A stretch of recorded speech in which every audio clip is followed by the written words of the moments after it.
Makanya ya Allah, saya bersyukur banget Bu. Saya punya emak ya. Emak saya itu cuman sampai kelas 2 SD. Orang Padang sih Bu. Emak saya kelas 2 SD, gak sekolah tapi bisa baca tulis lah. Saya waktu SMP, saya itu termasuk yang bandel Bu. Tapi alhamdulillah berprestasi, ya. Ranking 1 terus alhamdulillah. Tapi saya punya hobi nongkrong tiap Jumat malam, Sabtu sampai Minggu di Mall Pondok Gede Bekasi. Main gitar, teman saya ngerokok, saya ikut ngerokok. Tapi alhamdulillah mungkin berkat doa emak saya nggak pernah pun sekalipun nyobain yang namanya mabok-mabokan gitu sama obat-obat terlarang, nggak pernah. Walaupun teman saya pakai pil nipam, megadon, koplo. Hobi saya paling ikut ngerokok sama main gitar aja. Bapak saya Bu, keturunan ulama, Masyumi. Bapak saya denger dari tetangga kalau saya udah mulai nongkrong-nongkrong dan saya tuh punya kebiasaan itu yaitu tadi ngerokok. Pas minggu malam saya pulang, apa yang terjadi? Saya nggak tahu kalau bapak saya udah nunggu di ruang tamu. Begitu saya buka, bapak saya langsung berdiri. Tahu dia nyiapin gesper untuk mukul. Sini kamu, sini. Kaget saya Bu. Bikin malu orang tua. Disekolahin malah bikin ulang. Sini kamu. Nah yang bikin saya shock ketika saya udah nahan diri, bapak saya mau itu tiba-tiba emak saya keluar. Mak saya langsung melindungi saya dan dia punggungnya kena Bu. Mak saya nahan diri. Meluk saya kaget. Saya dipeluk begini Bu, mak saya kena. Kaget bapak saya nggak pernah menyakiti istrinya. Kaget juga dia. Mak saya nanti saya bilang, mak biarin. Mak saya dibilangin, kamu pergi kamu. Ini urusan sama anak. Kamu gak ada urusannya. Tahu dia bilang mak saya, jangan pernah sakiti anakku. Jangan pernah sakiti anakku kata dia. Kamu gak tahu rasa sakitnya. Aku yang melahirkannya. Kalau anakku bandel, aku yang kau hukum. Jangan dia. Dia gak salah. Aku salah mendidik itu ya Allah. Saya sampai bilang, mak ini gak apa-apa, mak aku yang salah. Enggak kata dia. Bapak saya tuh cari celah untuk geng ini, saya dilindungi mak saya berlindung gini terus. Tahu Bu, sampai bapak saya sadar ini gak efektif, dibuang tuh tapi ngancem, lihat kamu besok.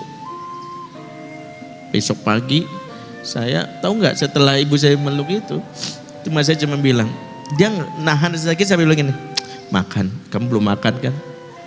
Mak udah masak gulai ikan mas kesukaan kamu, nggak makan dan nanti masuk angin. Ya Allah Bu, saya makan itu sampai netes. Karena saya tahu mak saya sakit. Tapi besok paginya bapak saya udah meneruskan ancaman. Mak saya jualan es, saya bingung gak ada uang jajan. Mak saya tiba-tiba nyelipin uang, ini uang es, uang jualan es. Ambil, jangan dihabisin. Mak gak tahu ada uang lagi apa enggak besok. Disitulah saya cium tangan mak saya. Saya nangis sebelum berangkat sambil bilang, ya Allah mak, saya tekad dalam diri sampai kapanpun saya gak akan pernah menyakiti mak. Bikin mak nangis itu gak akan pernah.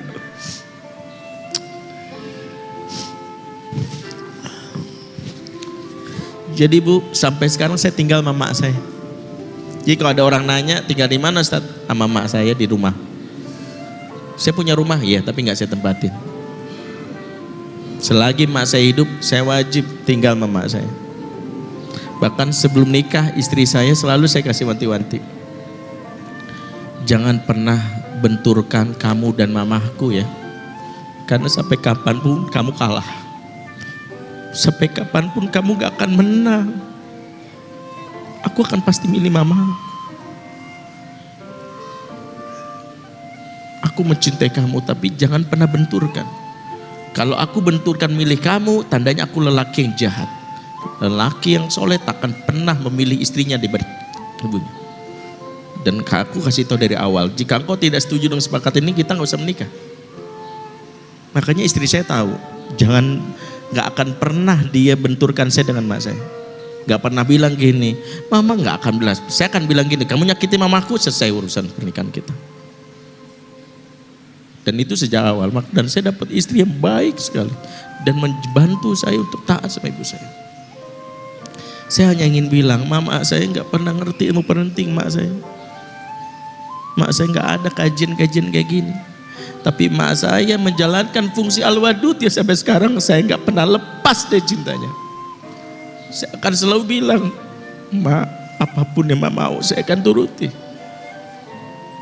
Saya cuma ingin bilang,